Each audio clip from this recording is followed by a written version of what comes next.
My name is Ken Harvey. I'm the president of the International Education Institute, which is also doing business as the Immersion English Institutes. When I was young, as pictured here, I went through a special language training program where all of us in the program lived in a dormitory, and we were told that we could no longer speak English. In the case of my group, we were learning Spanish in preparation to go to Central America, specifically to Guatemala and El Salvador, to serve as volunteers there. So this program lasted only 2 months, but it was so intensive from early morning to late at night, and with our promise that we would not speak English except some very short-term specific locations, not including meals. And in just 2 months, we learned Spanish well enough that we could go begin our work as volunteers. We were assigned with somebody who had already been there for about 6 months, but together we did our work. I began teaching and helping people with the Spanish that I was able to learn in those 2 months. This was exciting to me and something that kind of really ingrained itself into my mind of how one could learn something very rapidly if it was done intensively and then immediately began to be applied. And so later, my major was communications, but my minor was Spanish education. And I always had it in the back of my mind that I did want to teach English as a foreign language, but for most of my career, I did other things. I did for 7 years work under contract with the Migrant Bilingual Education Program in Washington State and reported on the best practices in that field. And I was involved in other ways during the years. There was a Spanish speaking organization, and I was the head of that for a couple of years. And we just continued to think about my experience as a young man.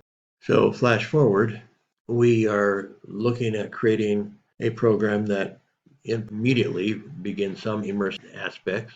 But then my plan is in just a couple of years to try to replicate that total immersion program that I went through as a young man.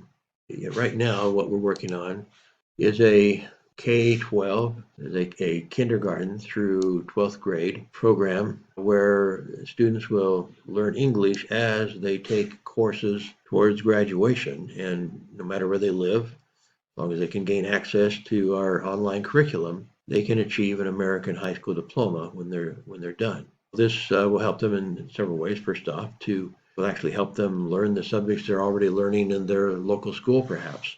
I mean, they don't have to if they want to just get the American diploma. That's fine. Frankly, America is not known for having the best math education or even the best science education. So it could be that somebody in Kazakhstan, for example, might want to continue their local education. They may be in a special school that emphasizes math and science, for example. Thus, when they take those courses, those related courses in our curriculum, they already know the content. They're just learning the academic vocabulary. On other subjects, however, for example, American history, that is in our curriculum, that would be something that might be almost totally new to them, in which case, they might have to study a little bit harder. But regardless, they can choose what they want to do. If they just want to get the American diploma or want to just learn the English that we teach and not get a diploma by not complete everything that we would require, or they can do both. And highest recommendation would be to do both, to get their local diploma and one from America, which will open up to them some opportunities in higher education and in their career that they might not have otherwise. There's going to be certain presumptions made by people along the way that, wow, this person achieved a high school diploma in both California and in Kazakhstan. That must mean they're used to American culture. They understand English a little better. They can work with our team better. They can do better in our university, whatever it might be. They're going to make some presumptions, and hopefully those presumptions are accurate.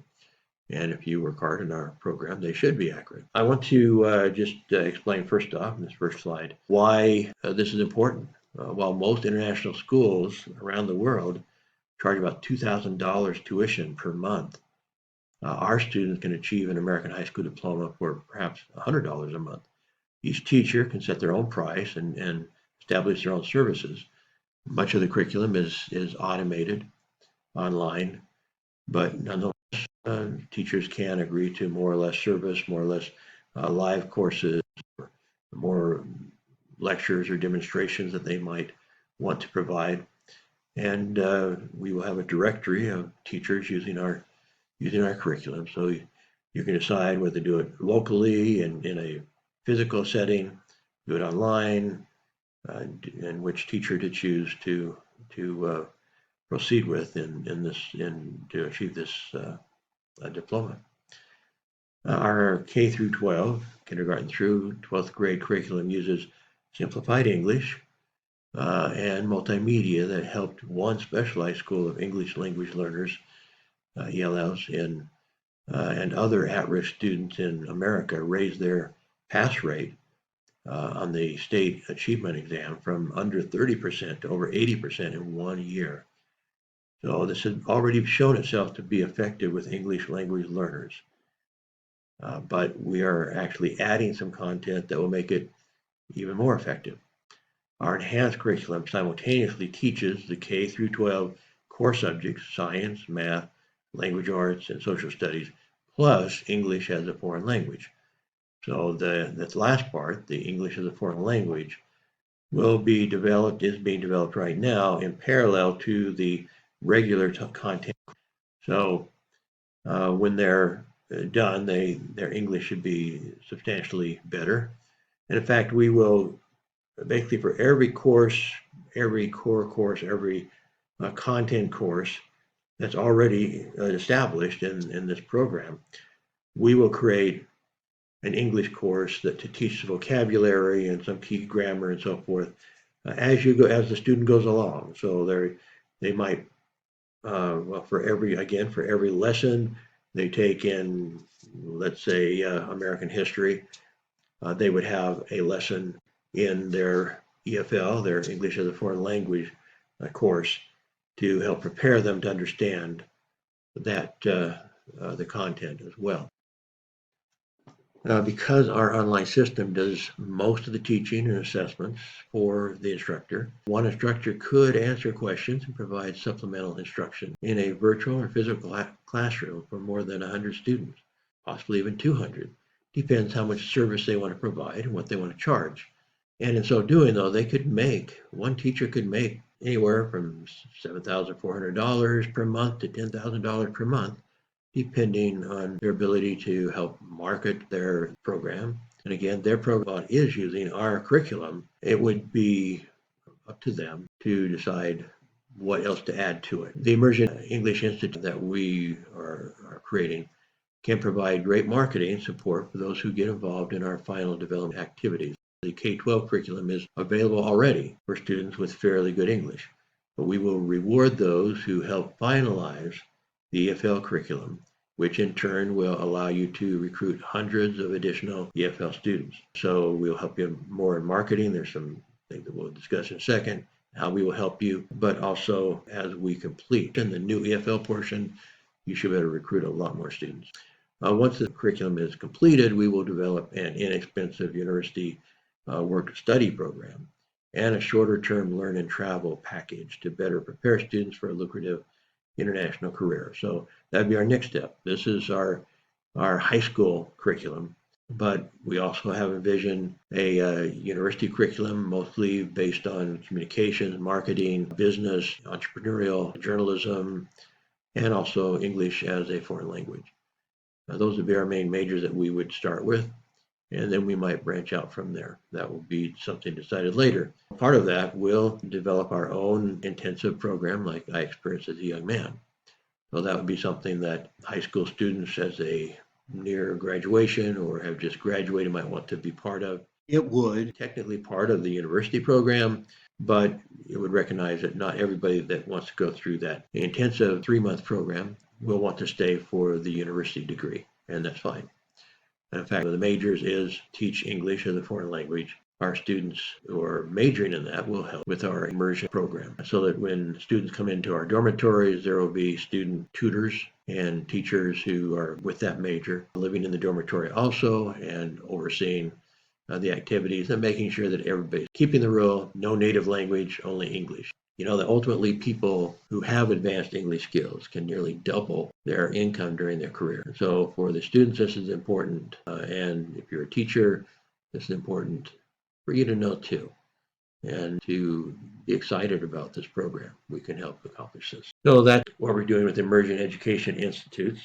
There's some other aspects to it. What are the benefits to you as an instructor, if that's who's watching this video, or as a co-author to our K-12 EFL curriculum? First off, you would be among the first in your community to offer this K-12 curriculum, if not the only one. And you'd be offering it not for $2,000.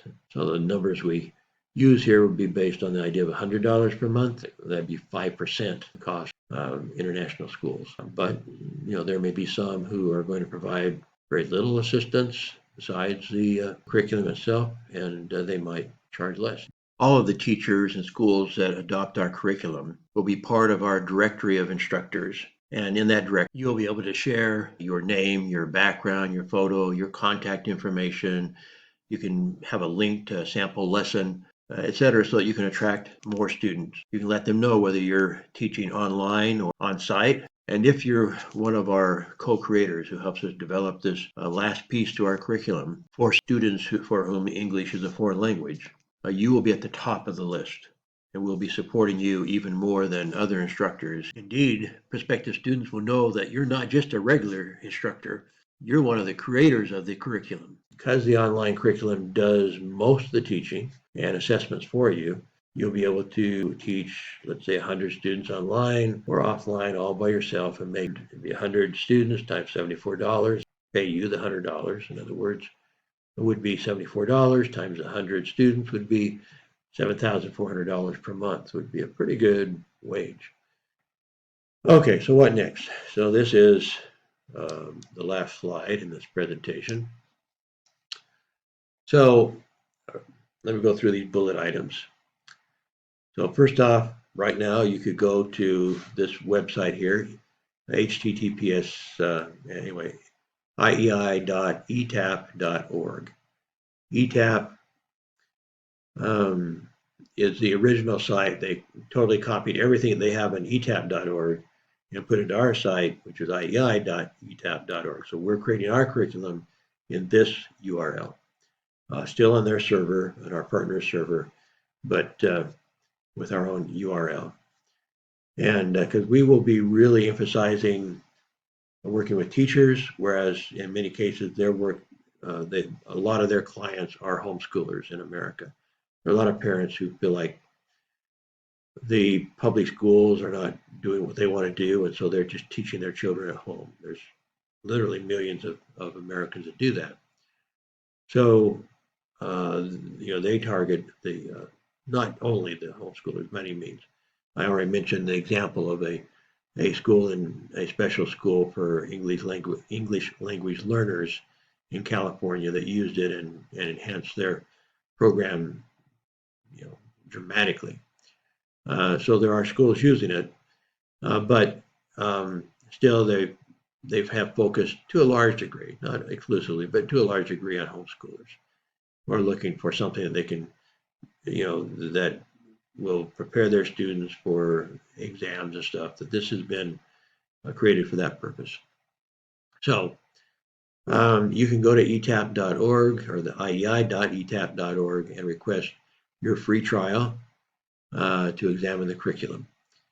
The front page, I'll admit right now, needs major revisions, in part to emphasize schools instead of homeschoolers, but those will come soon.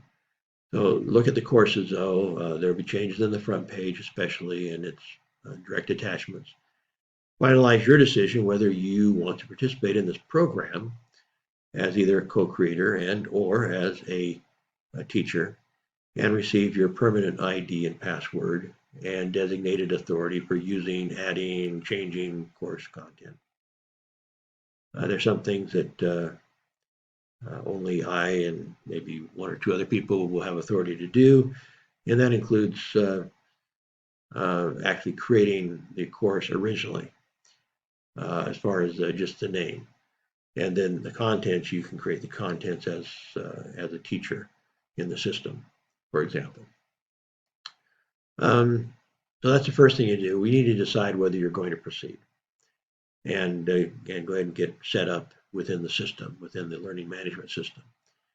Then you need to go through the curriculum that and provide me, and you can be doing this at the same time that you're doing the first, doing bullet one. You can in bullet two be going through the curriculum and prioritizing a list of at least 5 courses for which you would feel comfortable creating the parallel EFL English course.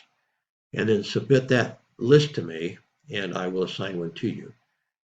To some degree, it'll be somewhat first come, first serve. So the first person that says they want this particular course, they want the physics course, the high school level, they're the first person to ask for it. Then as long as their background suggests they can handle it, I'll be glad to probably give that to them. And then if somebody else submits their list, and even though their first choice was physics, then they'll be given their second or third choice, whatever. So make up a list of at least 5 courses for which you would feel comfortable creating the parallel English EFL English course, and so I can assign you one, and you can be put in charge of that course. As I said, however, it's up to you. You can do it individually. I know one university is talking about doing it as a group just to get familiar with it and to have a really good example that all of their professors who also want to be published in this and part of this curriculum, that they then might do it even totally separately. But the first time they're talking about doing it as a group, so there's maybe 4 people working on one course. And anyway, we can adapt our rules, whatever. But what we do want to make sure that there's at least one, if not native speaker, at least near native speaker to help create the audio files. And we do have a lot of American applicants for this, so it wouldn't be hard to find you an American co-author for a program if you're not a native English speaker. Third bullet item: after I approve one of your courses, then you would begin a close-up review of your content while I provide you a word list for each lesson of the course. So we can do that. We can go ahead and we'll create a list of every word used in your course, and in order of how many times it's used. It'll actually tell you how many times this word is used, how many times this other word is used for each lesson. Now, once I get that list, so I'll get that list and you'll get that list. And when I have that list, I'm going to put it in a master vocabulary list and do a search to see where else that word shows up. And so if that word shows up maybe even multiple times before it even gets to your course, then I might recommend that you not use that vocabulary word. And we think, especially in the case of us requiring that a student take the courses for grade 11 and 12, so it may have shown up, that word may have shown up 3 times before, including in class 11, and you're teaching a course 12 course. And so there's a question, do we want to use that word? We've already taught it in grade 11, and they were required to take grade 11. And it also showed up in grade 9, but they weren't required to learn it in grade 9. So we have some judgments to make. And so you'd create a word list for each lesson. And I, meanwhile, would be going through that also and doing this, doing my analysis of the vocabulary as we go along, and checking it also with the Oxford, particularly maybe the Oxford 5,000 list anyway, and probably the whole Oxford's 8,000, but we'll have it divided into 8,000 and 5,000. The 5,000 and the additional 3,000 they have in a separate list, and so we can see what words we're covering from the Oxford 8,000 list. and as well as in our other courses in our curriculum. Okay, so once you propose your 10 or 12, whatever vocabulary words, I will review them and compare them to what's being included elsewhere and make recommendations for changes, if any. The next bullet item, create your graphic and videos for each vocabulary word for your first lesson. I will show you how to upload them to our private YouTube site and embed them into the learning management system, the LMS. Create your other learning activities for your lessons, vocabulary words. I'll help you create your formative quizzes and other activities as well. Review the grammar that we will upload, as I already described, from grades 1 to 6 English courses into grades 7 and 12. They will also remain in grades 1 to 6, so they're totally redundant for students who are not doing the whole curriculum, which probably the majority would not be doing the entire curriculum. So those will remain also in the grades 1 through 6, and the teacher will recommend in either case what to use, what not to use, what to add, what to clarify, how to improve, whatever, with where it appears in each case. But do be aware that, again, when we get to grade 6, there will be preliminary assessments to determine if they really even need to take the course. Maybe they don't need to. And finally, anyway, still in that same bullet, you'll make your recommendations and I'll make suggestions and you'll finish your work. In the last bullet there, complete these steps for the subsequent lessons with less and less oversight and assistance from me or from anybody that I might assign to help you. And then contact me for technical assistance when you need it, instead of on pretty much a regular basis initially. And I can help brainstorm. I can help. Ultimately, I'll probably review every course. One of the things I did, my professionally, I've been mostly a professional communicator, not a English teacher. Even like I said, I did study to teach Spanish in high school or someplace, but I didn't actually do that. I just studied it because I learned it to work abroad. But I mostly taught journalism, PR, marketing, or I mostly did that, and that's also what I've taught at the university level primarily. I've had some other courses too, like success strategies and academic English and stuff like that. So I have taught some English, mostly at the higher level for academic English to prepare students to write their theses, their master's thesis, for example. And I've even taught other teachers who are non-native speakers. I've taught them how to be more successful in getting research published by the way they choose their vocabulary in their research writing. To not try to sound too sophisticated, try to simplify their writing and simplify their writing and emphasize their content. That's what editors are really looking for in most academic journals.